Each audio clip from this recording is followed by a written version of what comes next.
Hello friends, welcome to our channel. Friends, आज आपण माननीय सुप्रीम कोर्टाचा महत्त्वपूर्ण निर्णय पाहणार आहोत.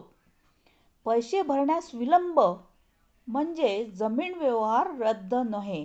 तर याबद्दल संपूर्ण माहिती आपण पुढे पाहणार आहोत. तर जमीन खरेदी व्यवहारात मुदतीपेक्षा पैसे भरण्यास थोडा उशीर झाला तरी तो व्यवहार किंवा कोर्टाचा आदेश रद्द ठरवता येणार नाही. असा महत्त्वपूर्ण निकाल माननीय सर्वोच्च न्यायालयाने नुकताच दिला आहे. मात्र खरेदीदार करारातील आपली जबाबदारी पूर्ण करण्यास सतत तयार असल्याचे दिसून येणे आवश्यक आहे, असेही न्यायालयाने स्पष्ट केले. आता नेमकं प्रकरण काय होतं, कोणती केस होती, तर ते आता आपण पाहूया. 2004 मध्ये एका व्यक्तीने 9 लाख रुपयांना भूखंडाचा व्यवहार केला. मात्र खरेदी करणारा आणि विक्री करणाऱ्यामध्ये वाद झाला. हे प्रकरण कनिष्ठ न्यायालयात दाखल झाले. 2011 मध्ये कनिष्ठ न्यायालयाने खरेदीदाराच्या बाजूने निकाल दिला. 2 महिन्यात उर्वरित रक्कम भरून खरेदी खत करून घेण्याचे आदेश दिले. त्यानंतर जमीन मालकाने या निर्णयास उच्च न्यायालयात आव्हान दिले.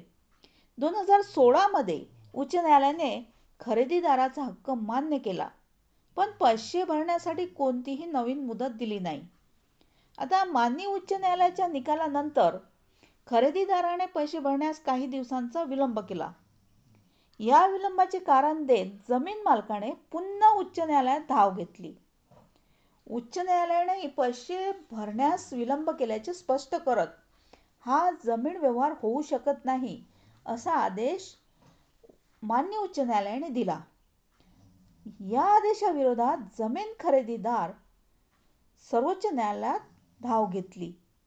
आता माननीय न्यायमूर्ती यांच्या खंडपीठाने स्पष्ट केले की कनिष्ठ न्यायालयाने दिलेल्या मुदतीत रक्कम न भरणे म्हणजे कराराचा त्याग करणे किंवा तो रद्द करणे असा होत नाही. अशा प्रकारात खरेदीदाराचे वर्तन कराराची पूर्तता करण्यास स्पष्ट नकार दर्शवणारे आहे का, हे पाहणे महत्त्वाचे ठरते. या प्रकरणात खरेदीदाराने अंमलबजावणीसाठी अर्ज दाखल करणे आणि रक्कम करण्यास इच्छुक असल्याचे सिद्ध झाले आहे. जेव्हा अपीलीय न्यायालय कनिष्ठ न्यायालयाचा निकाल कायम ठेवते तेव्हा कनिष्ठ न्यायालयाचा आदेश वरिष्ठ न्यायालयाच्या आदेशात विलीन होतो. अशा वेळी केवळ जुन्या मुदतीचे पालन झाले नाही म्हणून निकाल अवैध ठरत नाही. आता कनिष्ठ न्यायालयाला हुकूमनाम्याचे तातडीने अंमलबजावणी करण्याचे आदेश होते.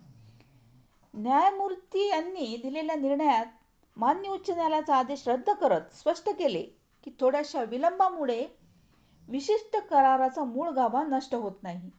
तसेच कनिष्ठ न्यायालयाला या प्रकरणातील हुकूमनाम्याची तातडीने अंमलबजावणी करण्याचे आदेशही खंडपीठाने दिले आहेत. तर हा होता महत्त्वपूर्ण निर्णय माननीय सुप्रीम कोर्टाचा. थँक्यू.